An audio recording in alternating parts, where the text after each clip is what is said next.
ರಂಗೋಲಿ ಅಂದ್ರೆ ಏನು? ಸದ್ದಿಲ್ಲದೆ ಅರಳೋ ಹೂವಿನ ಹಾಗೆ, ಮೌನವಾಗಿಯೇ ಇಡೀ ಜಗತ್ತಿಗೆ ಬೆಳಕು ಕೊಡೋ ಸೂರ್ಯನ ಹಾಗೆ, ನಮ್ಮ ಮನೆಯ ಮುಂದೆ ಪಾಸಿಟಿವಿಟಿ ಹರಡೋ ಒಂದು ಸುಂದರ ಕಲಾಕೃತಿ ಇದು.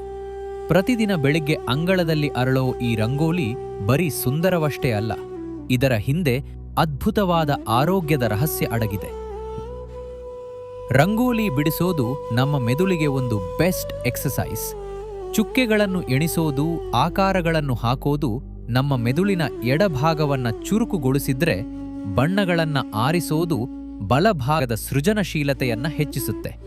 ಈ ಎರಡೂ ಭಾಗಗಳ ಸಮನ್ವಯದಿಂದ ನಮ್ಮ ಮನಸ್ಸು ಫೋಕಸ್ಡ್ ಆಗಿರೋದಷ್ಟೇ ಅಲ್ಲದೆ ನೆನಪಿನ ಶಕ್ತಿಯೂ ವೃದ್ಧಿಸುತ್ತೆ ಅಂತ ಸಂಶೋಧನೆಗಳೇ ಹೇಳ್ತವೆ.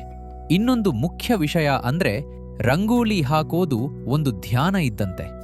ಬೆಳ್ಳಂಬೆಳಿಗ್ಗೆ ನೆಲದ ಮೇಲೆ ಬಾಗಿ ಉಸಿರಾಟದ ಲಯಕ್ಕೆ ತಕ್ಕಂತೆ ರಂಗೋಲಿ ಪುಡಿ ಬಿಡ್ತಾ ಇದ್ರೆ, ಮನಸ್ಸು ಹೊರಗಿನ ಗೊಂದಲಗಳನ್ನೆಲ್ಲ ಮರೆತು ಸಂಪೂರ್ಣವಾಗಿ ಅದರಲ್ಲೇ ಮಗ್ನವಾಗುತ್ತೆ.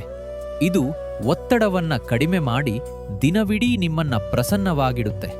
ಸುಂದರವಾದ ಈ ಕಲಾಕೃತಿ ಮನೆಯ ವಾತಾವರಣವನ್ನೇ ಬದಲಿಸಿಬಿಡುತ್ತೆ. ಬಿಡಿಸೋವರಿಗೆ ಒಂದು ಕ್ರಿಯೇಟಿವ್ ಸ್ಯಾಟಿಸ್ಫ್ಯಾಕ್ಷನ್ ಸಿಕ್ಕಿದ್ರೆ, ನೋಡೋವರಿಗೆ ಒಂದು ಪಾಸಿಟಿವ್ ಎನರ್ಜಿ. ಇದು ಬರೀ ದೇವರನ್ನಷ್ಟೇ ಅಲ್ಲ, ಅತಿಥಿಗಳನ್ನೂ ಪ್ರೀತಿಯಿಂದ ಸ್ವಾಗತಿಸುತ್ತೆ. ರಂಗೋಲಿ ಹಾಕೋದು ಕಷ್ಟ ಅಂತ ಅನ್ಕೊಂಡಿದ್ದೀರಾ? ಖಂಡಿತ ಇಲ್ಲ.